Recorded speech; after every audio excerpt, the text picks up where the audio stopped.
Selamat datang kembali di Casper Keynote.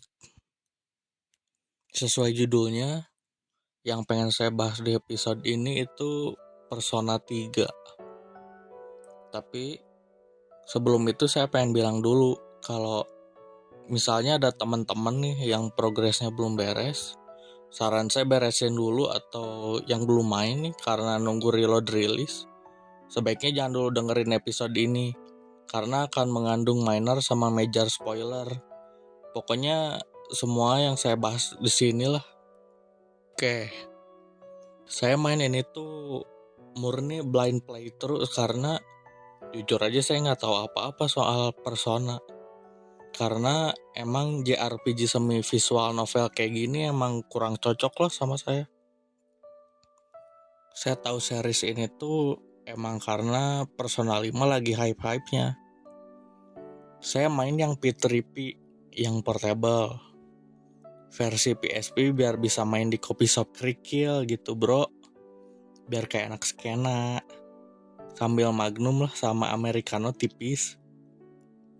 Nah, yang ngebedain dari yang lain, versi portable ini kita bisa milih gender. Dan memang story dari male karakter sama si female karakter itu bisa dibilang agak beda lah. Premis Persona 3 itu tentang kita nih, si playable karakter kita itu ceritanya transfer student di sekolah yang baru. Si karakter kita ini baru tahu kalau ternyata sehari itu nggak 24 jam.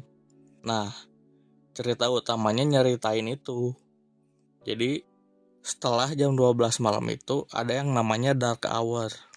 Selama Dark Hour ini cuma persona user aja nih yang sadar. Sedangkan orang-orang biasa berubah jadi kayak peti mati gitu. Pas Dark Hour ini juga si musuh yang disebut Shadow pada keluar. Ruang lingkup ceritanya tuh kayak gitulah. Hal pertama yang saya notice waktu main ini tuh musiknya bagus banget bro. Story-nya sih masih ngobrol-ngobrol biasa lah. Kesimpulannya si main karakter masuk asrama yang isinya persona user semua. Dan masuk ekskul yang namanya SEED atau Specialized Extracurricular Execution Squad.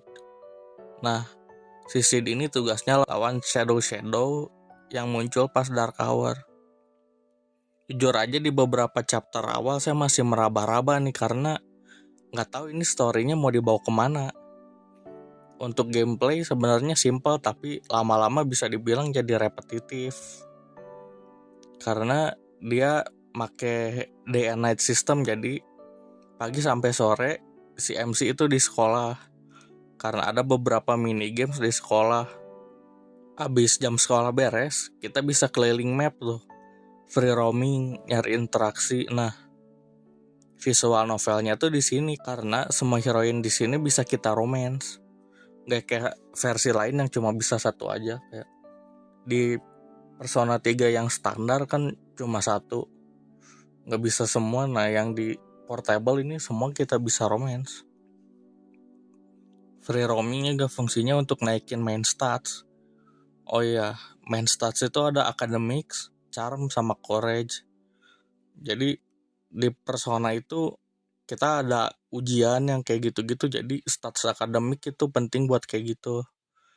Charm sama courage itu ngaruh, bisa ada beberapa interaksi yang bisa ke unlock kalau statsnya itu max lah kalau bisa dibilang. Kalau kita beres nih free roaming, terus balik ke asrama, si waktunya bakal fast forward langsung ke malam. Di sini ganti genre nih dia, yang asalnya live sim visual novel jadi dungeon crawling. Kita battle-nya pas Dark Hour doang, jadi grinding level itu di sini. Jujur aja, saya main pakai cheat XP multiplier. Jadi biar nggak usah grinding lah, karena si karakter itu maxnya level 99. Nah si persona itu bisa dibilang ada ratusan lah, jadi kalau harus grinding satu-satu kan bakal makan waktu banyak gitu. Nah fungsinya juga saya pengen mangkas playtime, jadi saya cuma pengen ceritanya aja kayak gimana gitu. Nah, kita lawan Shadow itu di tower namanya Tartarus. Jadi ceritanya sekolah kita itu pas Dark Hour berubah jadi tower. Spoiler alert nih. Si tower ini totalnya ada 264 lantai. Kebayang gak berapa lama kalau harus grinding level juga? Nah, setelah beberapa chapter baru ketahuan nih ceritanya mau dibawa kemana. Simpelnya, si Sid ini bakal lawan bos tiap bulan pas bulan purnama.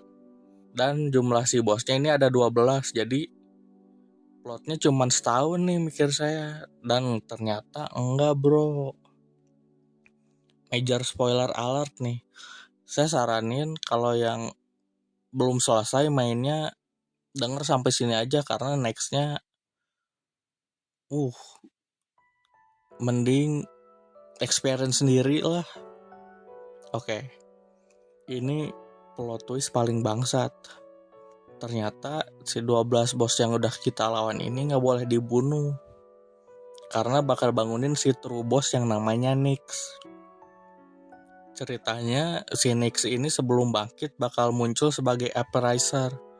Kalau bahasa Indonesianya ya kayak pemberi berita gitulah. Nah, si apparizer ini bilang nih kalau si Nyx ini personifikasi dari kematian. Kamu mau ngapain pun dia gak akan kalah. Si apparizer ini nanya nih ke membernya Sid kayak, kalian siap gak sih lawan si Nyx? Dia gak bisa mati loh.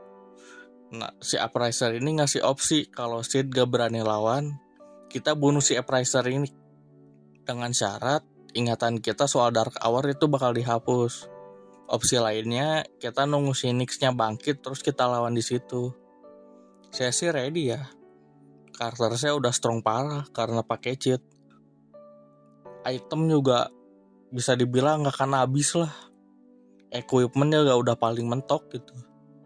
Pasti hal terburuk yang bisa terjadi kan. Dan ternyata si Appraiser pengen jawabannya dipending ke bulan selanjutnya. Jadi selama habis percakapan itu si gamenya kontennya beneran kosong. Jadi kita nunggu aja nih bulan depan ngasih jawaban ke si Appraiser ini. Ini tuh udah rute ke true ending. Sejak si Appraiser ngasih pertanyaan itu semua berubah bro. Si musik yang asalnya upbeat happy gitu kan kalau di asrama. Terus kalau pokoknya di mapnya itu ada 2 shopping district lah yang kita bisa ngabisin waktu. Nah musik di situ itu berubah. Sekarang malah jadi tegang gitu musiknya, malah bikin nervous. Game yang asalnya gemes-gemes romance tiba-tiba jadi cosmic horror. Saya yang asalnya pede juga jadi agak ragu kayak bisa gak ya ngalahin si final bossnya. Padahal pakai cheat loh.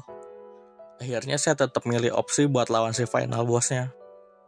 Emang gokil sih fightnya. Error dikit aja kalah udah. Si Nyx ini punya 12 phase. Jadi abis mati hidup lagi gitu terus sampai 12 kali. Kalau healing item gak cukup, udah sih selesai itu. Pokoknya ini game sangat worth it buat dimainin karena story-nya emang sebagus itu. Saya juga gak sebut satupun nama karakter di episode ini biar teman-teman yang baru mau main masih bisa menebak-nebak ceritanya. Oh iya, meski udah pakai cheat ya buat mangkas playtime nih tujuannya. Tapi tetap aja saya dapat di sekitar 32 jaman dari awal sampai tamat ini. Di satu karakter doang ya ini. Segitu aja lah kayaknya buat episode ini. Kalau teman-teman ada saran buat apa lagi yang harus dibahas, bisa isi kolom Q&A yang udah saya taruh di episode ini. Oke lah. Here's the Alwarizmi. I'm out.